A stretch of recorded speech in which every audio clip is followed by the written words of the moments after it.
आता पहा, पृथ्वीबद्दल आपण काही माहिती जर बघितली, तर आपल्याला पहिला पॉइंट माहीत असला पाहिजे, की आपण सूर्यापासून जर आपल्या सूर्यमालेतील 8ही ग्रहांचा क्रम बघितला, सर्वात पहिले आपल्या सर्वांना माहिती आहे, की बुध येत असतं.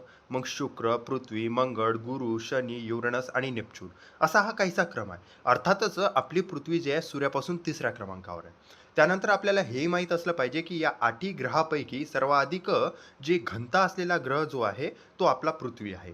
आणि सर्वात कमी घनता जर बघितली ती शनी या ग्रहाची आहे. त्यानंतर आपल्या पृथ्वीला जर आपण अंतराळातून बघितलं तर आपली पृथ्वी काहीशी निळी दिसते. म्हणून आपल्या पृथ्वीला निळा ग्रह सुद्धा म्हणत असतात. त्या व्यतिरिक्त आपण आपल्या पृथ्वीबद्दल जर बघितलं तर पृथ्वी आत्तापर्यंत आपल्याला माहीत असलेल्या ग्रहापैकी एकमेव ग्रह आहे जिथं जीवनसृष्टी आहे. त्यामुळे हिचं महत्त्व अनन्यसाधारण आहे. त्याच्यानंतर पृथ्वीला एक स्वतःचा नैसर्गिक उपग्रह आहे, ज्याला आपण चंद्र असे म्हणत असतो. या व्यतिरिक्त जर आपण बघितलं, तर आपल्या पृथ्वीचं जर पृष्ठभाग बघितलं, त्या पृष्ठभागापैकी जवळपास 71% जे आहे ते पाण्यानं व्यापलेलं आहे आणि 29% जो आहे तो जमिनीने व्यापलेला आहे. म्हणजेच आपल्या पृथ्वीच्या पृष्ठभागावर जे आहे पाण्याचं वर्चस्व आहे. त्यामुळेच आपण आपल्या ग्रहाला अनेकदा काय म्हणत असतो, जलग्रह सुद्धा म्हणत असतो. हे झालं आपल्या पृथ्वीबद्दल.